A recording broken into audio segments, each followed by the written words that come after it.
যে অবাঞ্ছিত মর্মান্তিক পরিস্থিতির সৃষ্টি হতো আমরা তা বরাবরই পরিহাস করতে চেয়েছি এবং আজও করেছি। এটা আমাদের দুর্বলতা নয়, জনগণ ও গণতন্ত্রের প্রতি আমাদের দায়বদ্ধতা।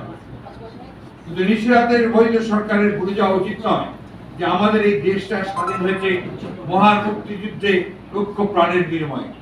আমরা ভাষার জন্য জীবন দিয়েছি গণতন্ত্র পুনরুদ্ধারের জন্য। গত 14 বছর আমাদের হাজারো নেতা কর্মী জীবন দিয়েছেন, গুমের শিকার হয়েছেন শত শত নেতা কর্মী, নির্যাতিত হয়েছেন কয়েক হাজার, মিথ্যা মামলায় হয়রানির শিকার হয়েছেন লাখো নেতা কর্মী। গণতন্ত্র চাই বলেই এত কিছুর পরও গণতান্ত্রিক আন্দোলনের পথেই আছি আমরা।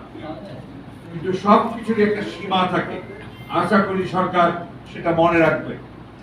আমরা জেনেছি যে মোতোয়াইল ও সামরিতে গাড়িতে আগুন দেওয়ার ও ভাঙচুর করার ঘটনার জন্য বিএনপিকে দায়ী করার অপচেষ্টা চালানো হচ্ছে, অথচ পত্রিকা ও সোশ্যাল মিডিয়ায় সুস্পষ্ট প্রমাণ দিয়ে খবর বেরিয়েছে যে পুলিশের সামনেই এসব ঘটনা ঘটিয়ে ভিডিও করে অপরাধীরা নির্বিঘ্নে বাইক চালিয়ে চলে গেছে।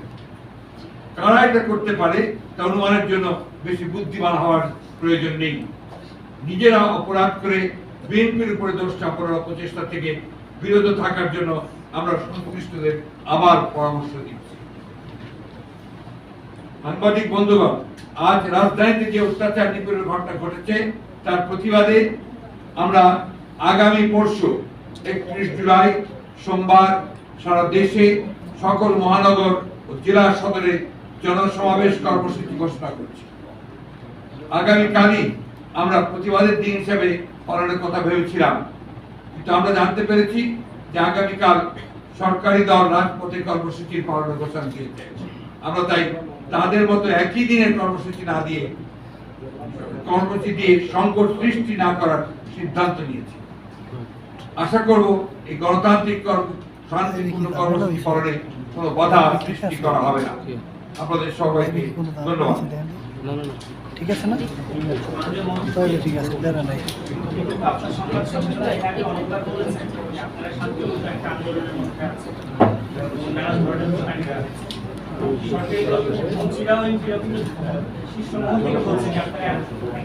আগুন সন্ত্রাস 13-14 সালের মধ্যে একটা সৃষ্টি করা আমরা দেখলাম যে গাড়িতে যে অগ্নিসংযোগের আওয়ামী লীগের সাধারণ সম্পাদক কথাটি ভাবছেন যে আপনারা আবারও 13-14 সালের মতো অগ্নিসন্ত্রাস বা আন্দোলনের নামে নৈরাজ্য করার চেষ্টা করছেন। আমি যে আপনারা দেখেছেন, আমরা এখানেই তো বলেছি আমাদের প্রেস কনফারেন্সের মধ্যেই তো এটা আপনার আছে যে এটা পুরোপুরিভাবে তারা তাদের লোকজন দিয়ে, সরকারি লোকেরা, আপনার এজেন্সির লোকেরা, এমনকি আপনার আওয়ামী লীগের সন্ত্রাসীরা, তারা এই ঘটনাগুলো ঘটিয়ে পরিকল্পিতভাবে পুলিশের সাহায্যে পরিকল্পিতভাবে ঘটিয়ে ভিডিও করে তারা আবার মোটরসাইকেল নিয়ে পুলিশের সামনে দিয়ে চলে গেছে। এবং চালক, অগ্নিদগ্ধ চালক, সেও বলেছে যে এই একই ঘটনা সে বলেছে, এবং যারা প্রত্যক্ষদর্শী তারাও কিন্তু একই ঘটনা বলেছে। সুতরাং এটা স্পষ্ট যেটা শুধু পরিকল্পিত প্লট তৈরি করা, সরকারের একটা নাটক তৈরি করা পুরো বিষয়টা, এই নাটকটা তৈরি করি তারা আজকে সমস্ত ঘটনাগুলো।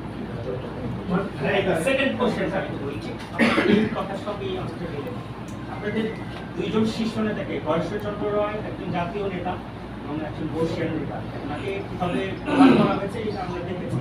আমানুল্লাহ আমানকেও কিভাবে হেনস্থা করা হয়েছে সেটা আমরা দেখেছি।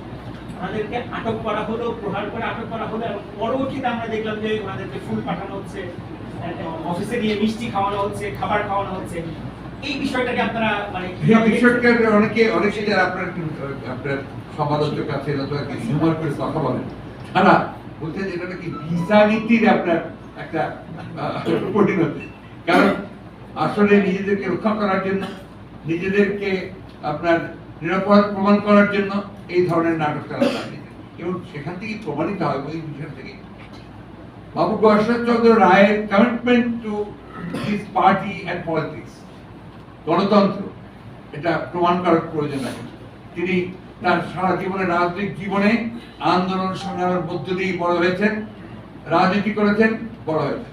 আমানুল্লাহ আমানকে প্রমাণ করতে হবে না যে তিনি আপনার তার রাজনীতির প্রতি, দলের প্রতি, দেশের মানুষের কমিটমেন্টের ঘাটতি আছে, কারণ তিনি 90-এর গণঅভ্যুত্থানের অন্যতম নায়ক ছিলেন, আপনাদের সবাই জানেন, এবং তিনি যে জনগণের একজন জনপ্রিয় নেতা তা তার প্রমাণ করেছেন আমরুল্লাহ আমার পরপর 4 বার নির্বাচিত হয়ে।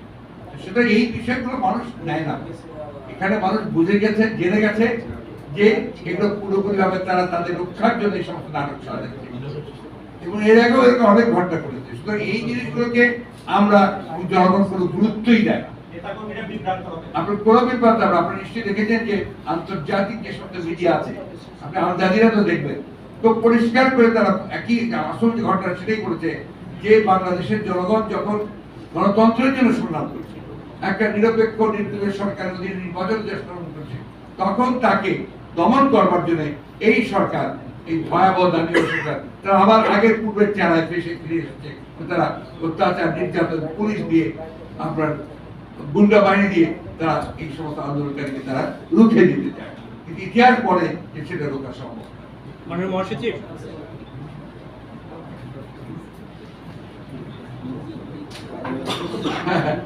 আমার খান ভাই খুব সুন্দর কথা বলছেন একটা, যে আচ্ছা এর আগে তো অনেক লোককে গ্রেফতার করেছে, তাদেরকে আপনার নির্যাতন করেছে, ডিবি অফিসে নিয়ে গেছে, আপনার আমাকেও দেখলেন, আমাকে আপনার ভাইকেও নিয়ে গেছে, তাই না? কয়েকদিন আগে, বেশি দিন নেই। আমাদের এখানে অনেক নেতা আছেন যাদেরকে ওই প্রায় 450 নেতাকে গ্রেফতার করেছে, তখন তো আপনার ওই সুস্বাদু আম তাদেরকে খাওয়ানো হয়নি, পুরো পাঠানো হয় না, এখন খাওয়ানো হচ্ছে ভিসা নীতি থেকে রক্ষা পাওয়ার জন্য।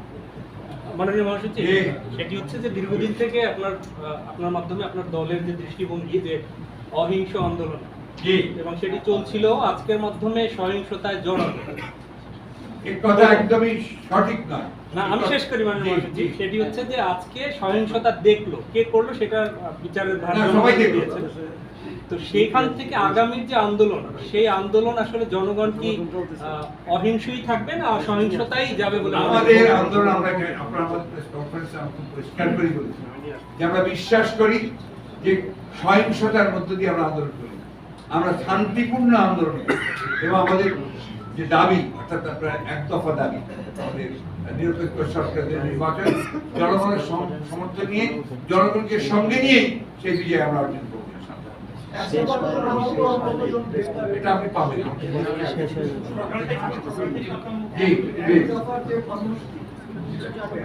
আবার শুরু হবে, আপনাদের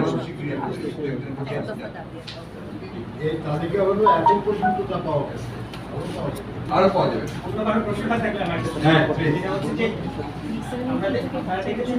আমাদের মনে আছে যে র্যাবের উপর একটা সেকশন এসছে, আমরা জানি পুরো বাহিনী এবং কিছু ব্যক্তির উপরে। তো এই ধরনের ঘটনা, তাদের বিরুদ্ধে কি অভিযোগ ছিল সেটা আমরা জানি। এখন আবার এই ধরনের বেশিরভাগই গুম, এক্সট্রাজুডিশিয়াল কিলিং। এখন আপনাদের একটা শান্তিপূর্ণ আন্দোলন, জাতীয় নির্বাচনকে কেন্দ্র করে রাজনৈতিক অস্থিতিশীলতা, এর মধ্যে যদি আবার মানে আমাদের এই রাষ্ট্রীয় বাহিনীগুলোকে জড়ানো হয়, সেই ধরনের আবার একটা আশঙ্কা কি আমরা পড়ে যাই কিনা, এটা তো আমরা উড়িয়ে দিতে পারি না, কারণ নিশ্চয়ই দেখেছেন যে ভিসা নীতি সম্পর্কে যেটা বলা হয়েছে সেটা পরিষ্কার করে বলা হয়েছে যে নির্বাচন, আসল নির্বাচনে বাধা সৃষ্টিকারী, মানে অবাধ সুষ্ঠু নির্বাচন অনুষ্ঠানে যারা বাধা সৃষ্টি করবে, এটা তো অবাধ সুষ্ঠু নির্বাচনে বাধা সৃষ্টি করার একটা পদক্ষেপ।